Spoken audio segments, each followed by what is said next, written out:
Hi, MK. This paragraph is a really good start. The main thing you need to remember is that when for regular verbs, and this changes if you have an irregular verb, but for regular verbs, if you have a plural subject like kids, okay, then you're going to have a verb that doesn't have an S at the end. So for example, with kids, you would say, kids walk, okay? Or if, for this paper, it would be,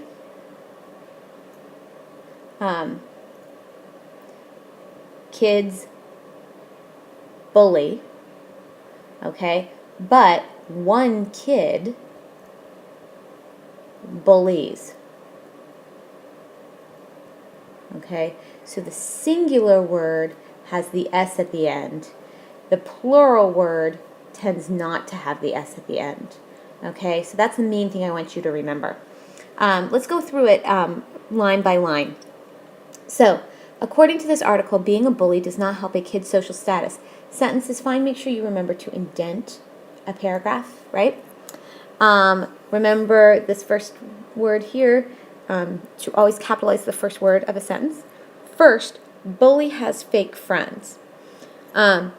You're using the word bully like it's a name, and it's not. So you need to say, a bully has fake friends, because you mean more than one probably.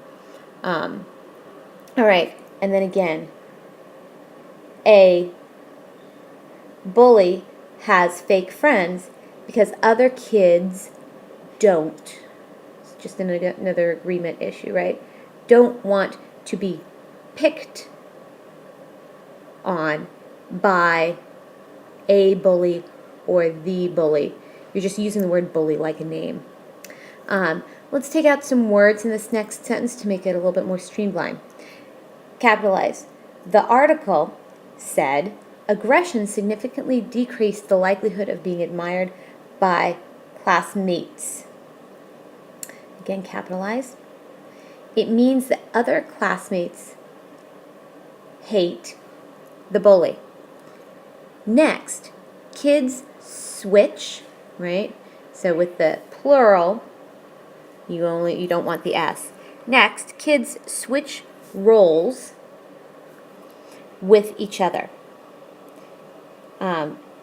And I might say this instead of it. It's not very specific. This means that 1 week, one kid is, you just switched tenses there. And so that's the only reason I changed that word.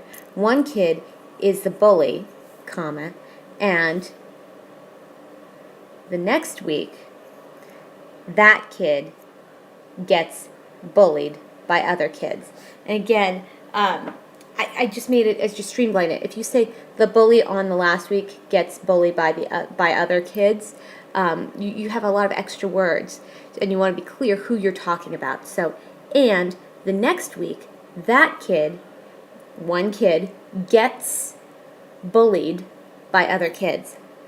Finally, from my own experience, I saw a movie called Holes. For movies, you need to italicize. That's making highlight the word holes, and click the I at the top of the page, and get rid of the quotes. Quotes go around short stories, not full movies. It is about a kid who went to a desert and dug holes, but he gets bullied by other kids. I think this movie is similar to this article. Good. Absolutely right. But what I need you are right, it is similar because they're both about bullying. But remember, what you're trying to prove in this article is it's almost like proving a science experiment. You're trying to prove that being a bully does not help a kid's social status. So, what you want to show is that in that movie, that kid, or the kids who bullied that kid in the movie Holes, their social status was not helped by the fact that they bullied this kid. So maybe other kids didn't like them, or they got their due reward at the end of the movie because they were a bully and they they were not popular. They did not come out on top because they were so mean. Does that make sense? Come ask me for any questions about the grammatical errors. I'm happy to explain them to you again. Especially, I think the tenses kind of go back and forth a little bit, and that gets a little confusing. All in all, nice work though.